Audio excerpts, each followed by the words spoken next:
SUDOKU, a final frontier. These are the souls of the channel cracking the cryptic. Its 4-year mission to explore strange new puzzles, to seek out new patterns and new variations, to boldly solve what no one has solved before. Hello and welcome to Thursday's edition of Cracking the Cryptic, where today we have a tribute puzzle to the late great Gene Roddenberry, of course the man who created Star Trek. And this is from Florian Wortmann, and it really is a very, very clever setup given the constraints that Florian imposed upon himself by trying to do this. So let me give you a brief rundown of what's going on. I mean, the reason this puzzle's appearing today is that this would have been the 100th birthday of Gene, and Gene was therefore born, the bright among you will realise, on the 19th of August 1921. So you can see that around the grid we've got 19, 8, 21. Even in the killer cages we've got 19, 8, 21. The shape in the grid is of course the emblem that appears on all Star Trek personnel. So I'll try and remember to put a picture on the screen actually. That's rather cute, made up of thermometers of course. And in the grid, the only given digits, 1966, which was the year of the first airing of Star Trek on US television. So it is a really, really lovely thing, this puzzle. And the testers say that it's also a very fine Sudoku. So I'll read you the rules in just a second. The rules look long, but basically everything's pretty standard. So if you've been with us on the channel for a while, there won't be anything to surprise you. Now, before we kick off, just to mention, some of you have been asking when I'm next going to be live streaming my attempts to get through this wonderful puzzle game called The Witness. I'm planning on Sunday night, so Sunday night, 10 o'clock UK time. That is the current thinking. So I'll let you know if that changes, but that's hopefully when I'll get to play it again. Other than that, just to mention, thanks so much to those of you who've subscribed to the channel recently. We're trying to get up towards 400,000 subs, which would be amazing when we're going to do a bonus video if and when we get there with questions. We're going to answer questions from the community. So if you do have a question, send it in to us at crackingthecryptic@gmail.com. There is a man I suspect who doesn't have a question for me, Maverick, flying past my window as usual the moment I start to record. Anything else to mention? No. Well, I was just, if you've been doing the Grockles puzzle pack from Patreon, you've now only got one more day to get your solution in if you want to be in with a chance of winning the merch. So do get that to us quick, smart. Now, with all that said, let's get on to this puzzle's rules. What are they? We've got normal Sudoku rules apply. Along thermometers, digits must increase from the bulb end. So you can see we've got some thermos in the grid, 3 bulbs. So whatever we put in the bulb, let's put 3 in here. This square now has to be higher than 3, let's make it 5. This square now has to be higher than 5, let's make it 7, and etc, etc. So you just have to keep going up as you go along the thermo. And obviously, if that's a 3 and that's a 5, this digit's still got to be greater than 3, but it can't be 5 anymore. That's fairly obvious. In cages, digits must sum to the small clue in the top left corner of the cage. I see, and we haven't got any restriction in terms of digits not repeating in cages because we only have 3 cages and they're all either completely in columns, completely in rows, or completely in boxes, so we don't need any other restrictions there. Arrowed clues outside the grid give the sum of the digits on the indicated diagonal. Right, so that means that those 5 cells there sum up to 19, and that's all we're told about that. The unarrowed 21 clue outside the grid, that's this one, is the sum of the digits sandwiched between the 1 and the 9 in its column. Right, so this is a sandwich Sudoku clue. Now that means that in this column we have to identify, it's already looking quite interesting, we have to identify the 9 and the 1. Let's say the 9 was here, let's say the 1 was here. Now we would look at the cells sandwiched between the 9 and the 1. That would be these 4 squares, and these would have to add up to 21. So that's how sandwich Sudoku works. A bit of a throwback, I haven't done a sandwich Sudoku in ages. And cells separated by a white dot must contain consecutive digits. There's 2 of those. and not all possible white dots are given. So that means it's perfectly possible for these two to contain consecutive digits. There doesn't have to be a white dot between every pair of consecutive digits in the grid. It's just we're told where some consecutive digits do live. So do have a go. The way to play is to click the link under the video as usual. Now I get to play. Let's get cracking. And yes, I am a Trekkie before anyone asks. I am a big fan of all things sci-fi. Well, good sci-fi, which of course does include Star Trek. Right, here's something. That cage is 21 and it's 6 cells. Now I know something about getting to 21 in 6 different digits. It's a triangular number. 1 plus 2 plus 3 plus 4 plus 5 plus 6 equals 21.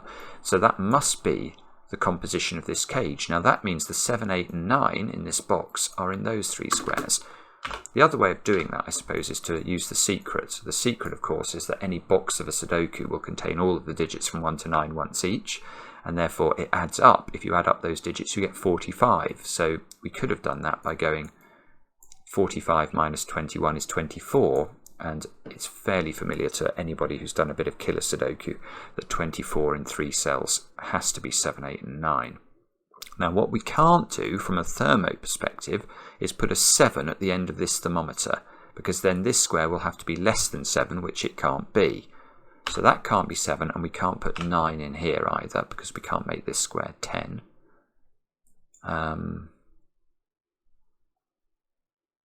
So 9 has to be in one of these 3 squares in column 8.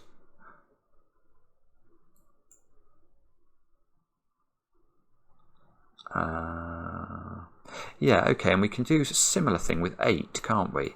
We know 8's in one of those 3 squares, therefore 8 is not there. We can't put 8 on this thermo either, because there are 2 cells above it on the thermo, so we get to at least 10 in this digit. So 8 must be in this domino, and therefore 8 is also in the cells that we've hypothecated for 9 in box 3. Now, what else? We've got an 8 little killer clue here, which is a relatively low total.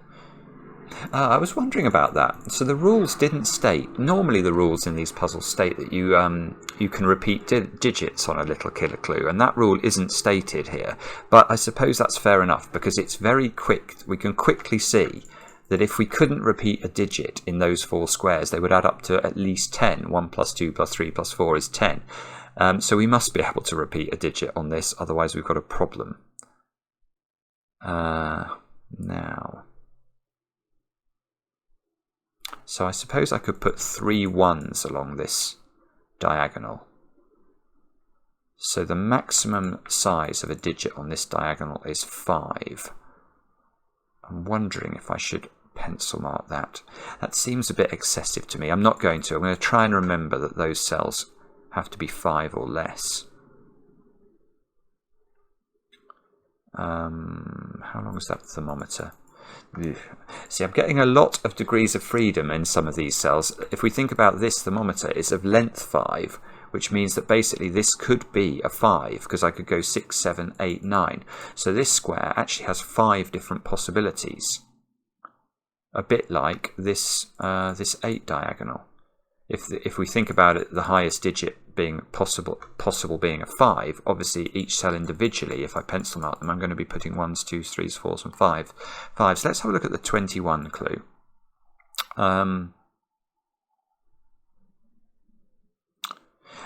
Yeah, okay. So the classic technique with sandwich Sudoku is to try and highlight the cells that cannot be 1s and 9s in a column, and I'm immediately drawn to these 2 cells on the thermo, because what you can never do on a thermo is to place a 1 or a 9 partially along a thermo. If we put 1 in either of these squares, this square would be, well, it would have a maximum value of 0. And if we put 9 in one of those squares, these would have a minimum value of 10, both of which are illegal. So those 2 squares cannot be 1s and 9s. That square can't be a 1 or a 9 by little old Sudoku of all things. Oh, that can't be a 9. It's partially along a thermo. It can't be a 1 because it sees a 1 in the box. Right, okay, we've done it. Yes, we have done it. We have done it. I should have highlighted this square as well. Because let's have a think about a 21 clue. What's the absolute minimum number of cells that are in the sandwich in this column? And the answer is 3. Because the 1 and the 9 will form the sandwich. So the maximum digits I've got available for the sandwich are going to be 8, 7 and 6. 8, 7 and 6 add to 21. So I need 3 cells inside the sandwich. So if I don't use this square as one of the sandwich crusts, the furthest apart I could put the 1 and the 9 would be in those 2 squares, which only have 2 cells between them. I can't make 2 cells add up to 21. So this square is a 1 or a 9, and we know, because of the highlighting or the pencil marks I've not done, this cannot be a 9 because it's got a maximum value of 5. So that's a 1. Isn't very helpful for the 8 diagonal. This square now can't be the 9 because we need at least 3 cells for the sandwich. Ah, yeah, beautiful, beautiful. Right, now let's look at the 19 cage, because the 19 cage now definitely does have a 9 in it, and the other 3 digits have to add up to 10 without using a 1. Well, there is only one way to do that, 2, 3 and 5, so we know what this cage is. It's 2, 3, 5, 9, and we can't put a 9 here. And now we can't put a 9 here, because if we do, those 3 squares can't be 6, 7 and 8 anymore, because that one would be broken. So that's not going to work. So the 9 is in one of these. If the 9 is here, if the 9 is here, we'd have 10, we'd need 14 there. Don't know, actually. I'm tempted to try and get something done on this thermo to try and... Yeah, that's probably sensible. We've effectively placed 5 digits in column 4, so the other digits have got to be 4, 6, 7 and 8. Now, we can't put 8 in either of those 2 squares, because if this is 9, that's still going to be 10. So there's an 8 in this domino at the bottom. And now we've got to be a little careful here. This can't be 7, because this then couldn't be greater than 7. And that can't be 4, because then this couldn't be less than 4. So if this is 9, I have to make these 3 squares, because of the secret, which of course is that the column adds up to 45. If this is 9, we've got 21 in those squares from the sandwich clue. Plus 1 plus 9 is 10 is 31. So these have to add up to 14. One of the squares is an 8. So it would have to be 2, 4, 8. Okay, if this is a 9, then those 2 squares are a 6 and an 8. Okay, bother. Oh. Hang on, I'm just going to check that again. I don't think I used 7 in any of those combinations. If that's 9, these add up to 14, and one of them is an 8, so I definitely don't use 7. If this is 9, it's a 6-8 pair. Yeah, you never put 7 into this domino, and that means we get 7 on the thermo in column 4. Ah, beautiful, and we've got 2 cells above it, so that's 8, that's 9. That's 8, that's 7, that's 9. 8 and 9 are a pair in 2 of these 3 squares, not in that one. So 8's in one of these 2 cells.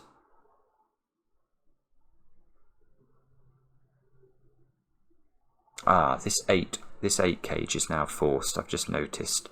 Look, I've got, it can't be 2, 6, it can't be 3, 5, because if I put a 3, 5 pair in here, those squares could only be selected from 2 digits, and there are 3 cells, so you definitely have to repeat a digit. These would have the options of being 2 and 9 only, which won't work. So this is 1, 7, and we've got a 1 here. So this is 1, this is 7. We can place 7. I'm actually doing quite well at remembering this diagonal, because 7 is in this domino. Oh no, I've misread the diagonal. I'm such a wally. I almost used a worse word there. Oh, I think I can do this by hook or by crook though. I can do it by accident.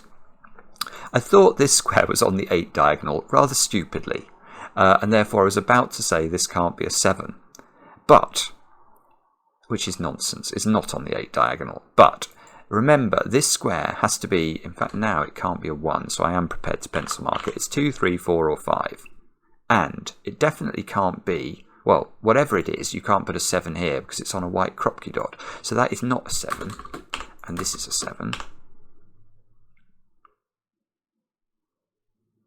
This can't be a 5 either, because if this is a 5, you have to put 3 1s on the rest of the diagonal, and you can't put 2 1s into those squares. So that one is actually only 2, 3 or 4. But this one could be 1, 2, 3, 4 or 5, which is the maximum amount of annoyance.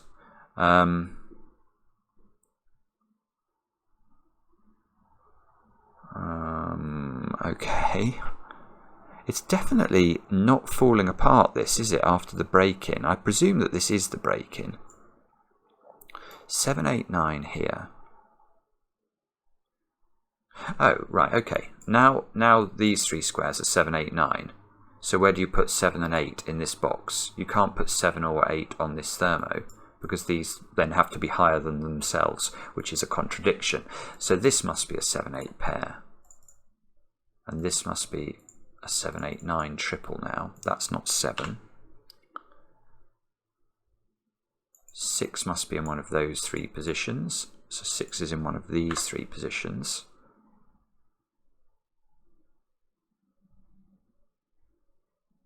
Yeah, this is quite interesting actually. If we look at the construction of columns 7, 8 and 9, we have this thing called roping going on. What's roping? Well, it's where you have the same 3 digits appearing in 2 different boxes like this, which forces them into a box like this. And this pattern propagates. We're going to be able to make these columns look like Neapolitan ice cream, because where do these 3 squares go in box 6 now? Those 3 squares have to go in exactly those 3 positions, and therefore those 3 squares. And then these 3 squares will only have the option of being in those 3 squares and those 3 squares. So you get this sort of stripy effect.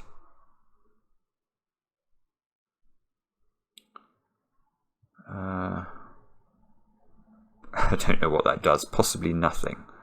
No, sorry. I think I'm misleading you by noting that. It doesn't seem to do anything.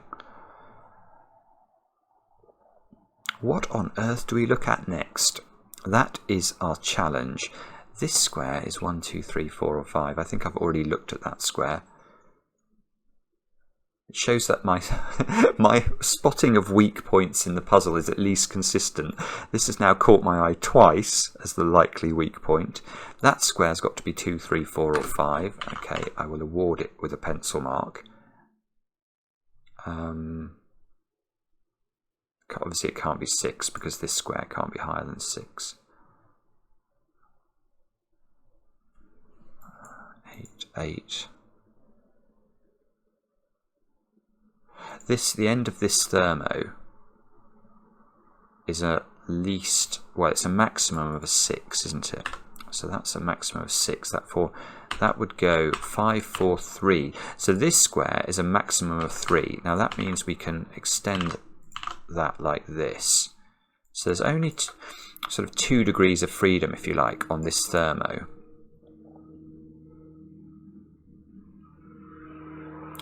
Now as Maverick does his latest fly past, I've now got 8 and 9 over in those squares, which is interesting.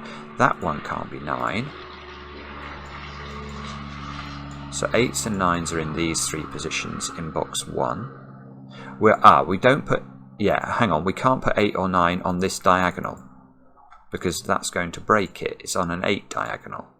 So in fact we get 8, 9 in a pair at the top of box 1, which, I was about to say we can use uniqueness to do so. Well, I wouldn't have used uniqueness, but there might have been a uniqueness point. But in fact, the uniqueness is broken but already by the fact that we've already noted that the 7 in this triple is definitely in the top domino.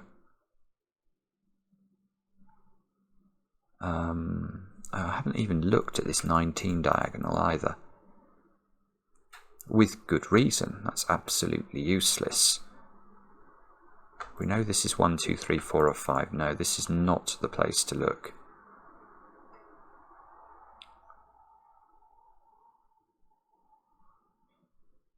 Ah, right, okay. Let's come... if I'd highlighted this diagonal at the start, I would have been... I think I would have been in a much better place. This square here, do we know what it is? The answer is we have not got a Scooby-Doo, but we can rule out one digit from it. What is this digit not? Well, apart from 7, 8 and 9. It's not 6 because it's on the 8 diagonal. So in this column, 6 is in one of those 2 squares, and that's interesting because that affects the end of a thermo. So that's not 6. Which means that's not 5, that's not 4, and that's not 3.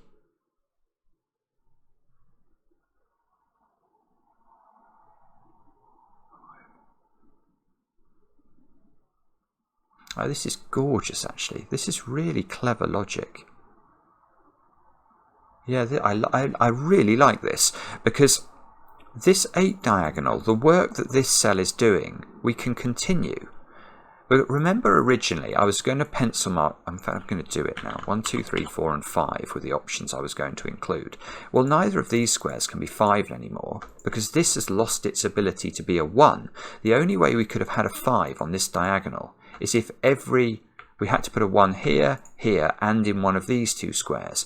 Once this isn't a 1, you can't use 5 anymore as an option. And now look, now if we look carefully, we could actually say, where does 5 go in this column now? Well, it's in those 2 squares.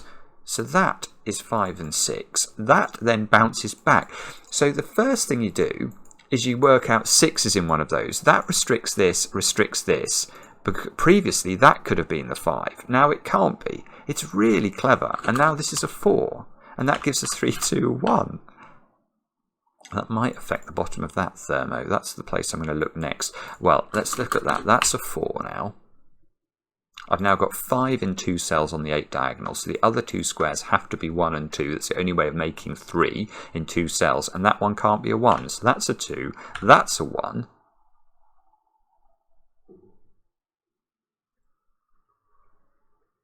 I was just looking at 1 in this box and wondering about the colouring, but actually that's made me look down here at the 1s. Where does 1 go there? It can't go halfway along a thermo, or this would have to be a negative number. So there's a 1 in blue, and therefore we can actually just trace the blue through. There are basically now 4 1s looking at this square once we realise there's a 1 in one of those 2 positions, which we could see very quickly from the blue colouring. Now let's look now. I've got 4, 8, 9. Yes, look, I've got roping here as well. I've now got 4, 8, 9 there and 4, 8, 9 in those 3 squares. So we're going to be able to make Neapolitan ice cream down here as well. So they must be 5, 6 and 7. 5, 6 and 7, 5, 6 and 7. And those squares are going to be 1, 2 and 3. And yeah, I'm going to do it because it appeals to me. I've done that diagonal now, so that doesn't deserve any more credit. Those can be purples, and I'll make these another colour, which will be oh dear. Oh, I'm going to use green, and I'm going to get rid of my green in my sandwich clues now. Is that sensible? Possibly not. Oh, I don't know what I just did there. I have done it properly. Okay, good.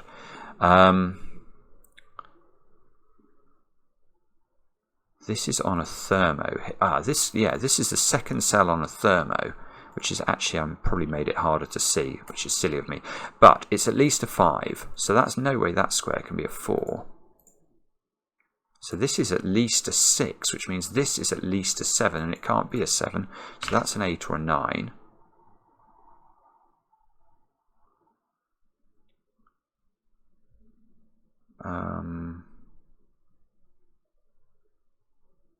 I've spotted something I can do in row 7 now. Let me just have I have a feeling I've not tidied up simple stuff though. Let me just try and tidy up simple stuff before we move on to other stuff. I can't do a 6 in there. No, maybe that thermo looks useless. Those 3 squares. No, okay, this is fine. This is fine. I'm going to look at row 7. So the digit that it looks to me like we've got a place here is a 2. And we can't put a 2 too high on a thermo, because obviously this square is going to be a maximum of 0 if I try and put a 2 in either of those squares. So I think you can only put 2 in this square, and that's really clever, because now this square has to be the 9 in the sandwich clue. Maverick gets lower and lower. I'm so sorry if you can hear that. So now what do we need? We need those 2 to add up to 12, I think, which looks like it's going to have to be 8 and 4.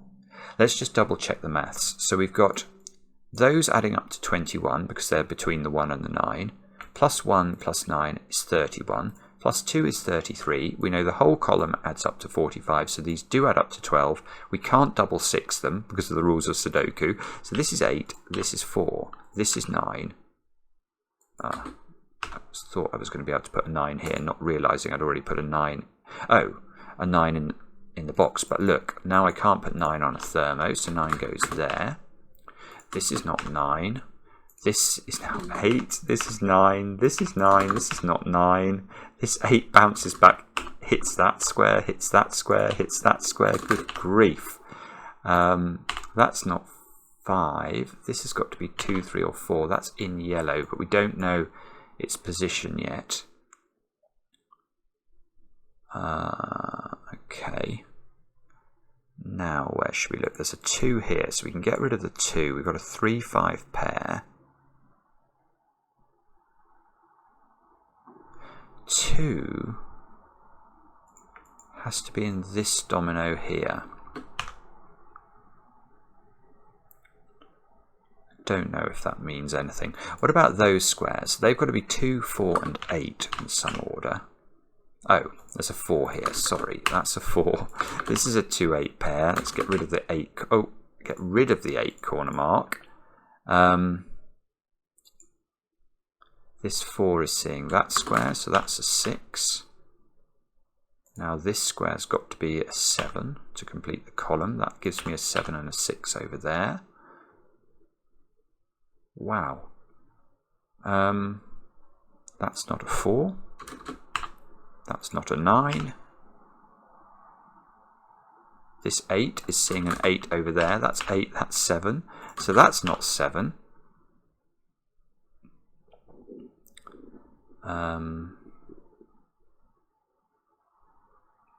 Okay, now we should ask what question exactly? Yes, here is a sensible question. Where does the 2 go in box 2? The answer is I don't know, except I know it's not in that domino. Because if I put a 2 on the thermo, I have to put 1 in the bulb where it can't live. So there's a 2 in one of those 3 cells, and that's looking at this 2, 8 pair here, so we're going to be able to resolve that. We can go 2, 8. Now there's now there's an 8 on this thermo, and it's got to go there, which is the least impressive digit so far as this cell's concerned. Basically, it doesn't restrict that cell at all. I'm not sure where to look now. It might be this box. Don't know. I've got to put a 6 in one of those 2 squares. That doesn't look like it's going to be helpful. 1, 2, 4, 8, 9, 2, 3, 4 here. So this square's got a lot of options. 2, 3, 4, 5 for everything across there. So, oh, no, okay, only 3 and 5. That's not as bad as I thought. 2, 3 and 5 for this square. 2, 3 and 5 for this square. 8 here. That's giving me a 4 there. That 8 is giving me an 8 and a 9. So we are going to be able to do a bit more tidying up in the bottom rows. This row needs 5s, 6s and 7s, and one of those squares is on a thermo. In fact, two of them are on thermos. These two. What's that telling me? It's telling me this square is a maximum of 5, which I think I already know. It's not 1 or 2, so that square is 3, 4 or 5. Bobbins. It doesn't do anything. And this square is 2 or 3. It can't be 4. So wow, okay. No, I think I must be missing something. What is it? Oh, no, I've not looked at the 19 diagonal at all. It's probably this. We've got 6 on it, so we need 13 in those squares. So the minimum we've got there is 1 plus 5 plus 2 plus 2, which is 11, I think. No, no, hang on, 5 here. It's not 11, it's 10. But that's relatively close to 13, and I can get to 13 very easily just by upping one of the digits. What about the maximums? We've got 3, 6, 9, 9 and 7, 16. No. I don't think this diagonal does do anything. Sorry, I think I'm probably missing a trick there. I'm not sure what I haven't looked at.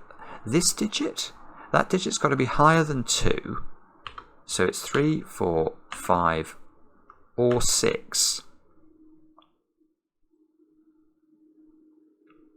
That digit's also 3, 4, 5. Well, that digit's 3, 5, or 6. I can well imagine getting to a point here where I've basically penciled. I suppose I've not used that crop key dot actually. Let's check this column. 2, 3, 4 and 5. So that's 2, 3, 4 and 5. 2, 3, 4 and 5. Now that's not 2 or 4. This one is not 4. That one is not 2.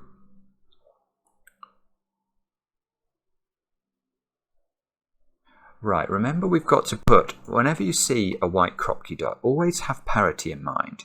We're going to have to put an even digit on here because it contains a consecutive digit. One of the digits will be even, one of the digits will be odd. So if it's got a 2 on it, the 2 will be here with a 3 above it. If it's got a 4 on it, the 4 will be at the top and a 5 or a 3 below it. This can never be a 5. I suppose that's the point, isn't it? It can never be a 5 because this square can't be a 4 or a 6. So that square is more restricted than we've realised.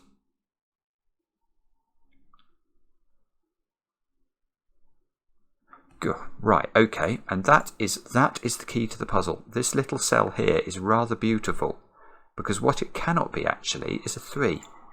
Because look what happens if it's a 3. Bingo! Double 5 there, nowhere to put a 5 in row 5. That will not work. That's really clever.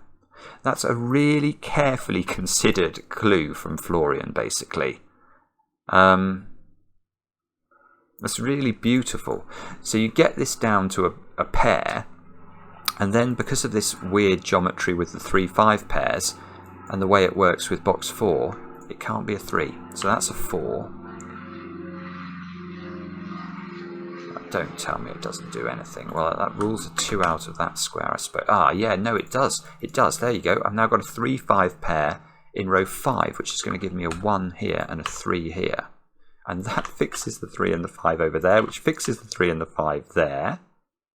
Now I have to put a 5 in that cell, which means that square's a 6. That must be a 6. Now, what have we got into those two squares? 1s and 2s. And that, look, now we've got the roping complete, so we can fill in a 2 instantly there. These two squares are a 2, 6 pair. Well, that one can't be a 2. So that's got to be 6, that's got to be 2, that's got to be 7. And I think we're now on the finishing straight. We can get Scotty to beam us up any second now, hopefully. 5. That 2 is giving me a 3 and a 4. 3, 4, 5. So these are 3, 4, 5 as well. We've got a 5 there. We've got nothing in that row, and we've got a 4 here.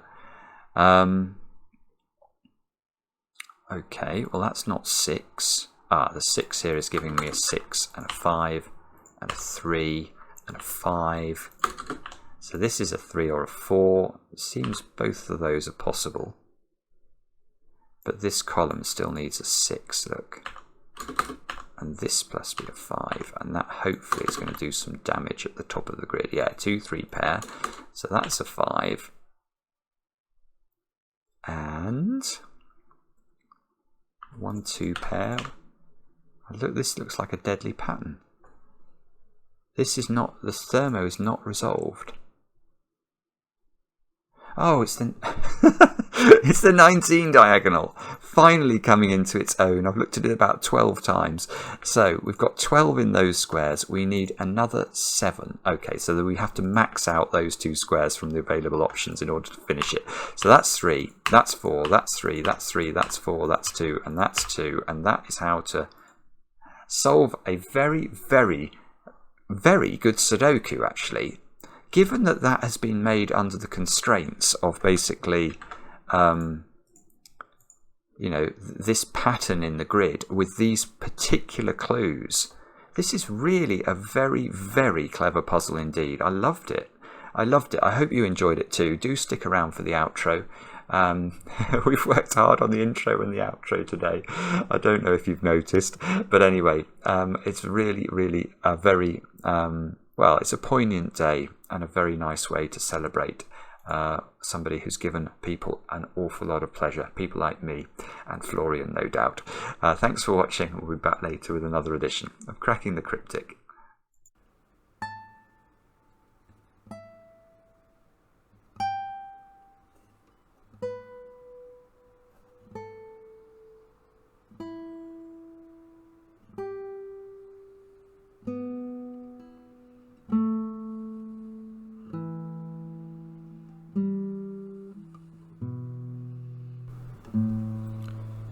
This is the outro to this Sudoku video. Its 20-second mission to ask you to subscribe, to follow us on Twitter, and to become a patron of the channel on Patreon and boldly solve what almost no one has solved before.